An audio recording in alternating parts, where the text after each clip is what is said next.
Some people will never realize how important family is until it's holidays. And not just holidays, but when it's in places like East Baton Rouge Parish Prison. Now, I'm here to tell you about and enlighten you on some shit.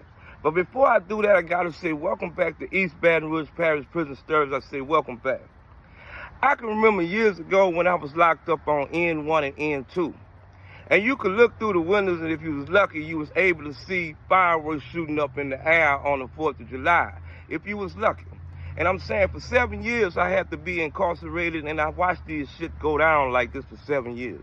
And a lot of people don't know what they missing until their water runs dry. And I'm here to tell you that shit happens.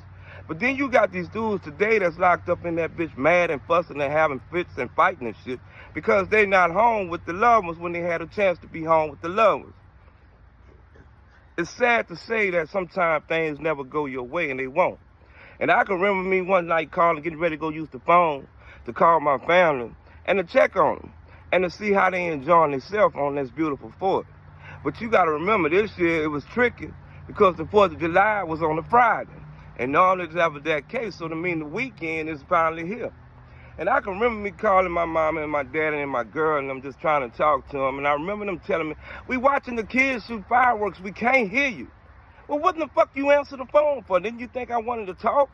But it don't even much matter because you out of sight and out of mind, and plus you right here. And you can't come home, so you can't come home and fuss and argue. So you listen to that, I'm telling you, well, call me back later. What? Call me back later, that's what they're telling you.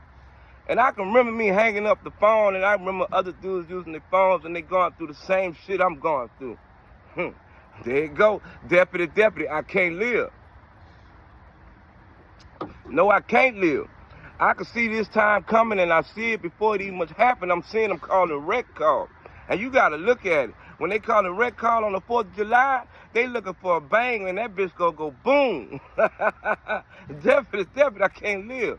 And I can remember that time when they was getting ready to fight and tear it up on the 4th of July.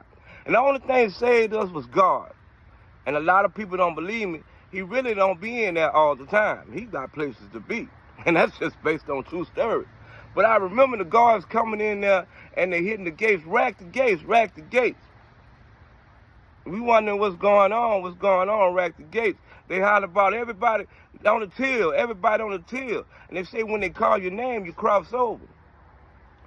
Lord, we didn't know they was getting ready to do a strip search, a shakedown. We didn't have that shit in mind. We didn't know it was about to happen. And here it is, man, these guards are still on the fort, real shit, based on true story. They already stressed out. But here it is, the guards coming in there, and they tell us when they call your name, you're going to cell, and you're going to cell with them. And as you're going to cell with them, you stand in the back while they go to your mattress and they flipping over shit. Do you know how they was finding knives, shanks, this got doggone big, this long in there?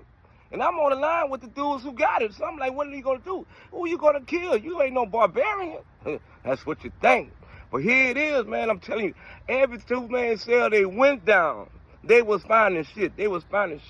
And they had gloves on. They had them lined up on the hall. And they was grabbing the bags as they was finding all the fucking, the shit that they wasn't supposed to have. They was bringing it all down the hall and they was bringing it. And everybody said, everybody go cross over to your bedroom. That's what, not your bedroom. Everybody cross to the bed, cross over. So as we was crossing over, they locked the cell. Not only did they lock the cells, they cut the lights out. Not only did they cut the lights out, they cut the phones out. Not only did they cut the phones out, they also cut the TVs out. So now we in a two-man cell, everybody's stressing this shit.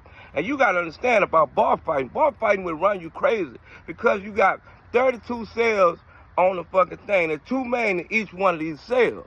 And each one of these two mans up on these cells bar fight. And the bar fight mean they be fussing at one another. You know what I'm saying? Calling each other names. Waiting on the gates to rack back so they can fight. You know what I'm saying? Bucking a nigga up and shit like that. And I'm telling you, sometimes if you're on the line like that, when they doing it like that, sometimes they let two out of cell at one time. And when they do that, and if you beefed out with these other cells, you get the chance and the privilege to sit them down or to spit on them and all kind of shit. But that's the type of shit that they doing right now. But I'm just keeping you updated to these prison stories. I say, deputy, I can't live. No, I can't. Well, what are you waiting on to come get me? Case closed.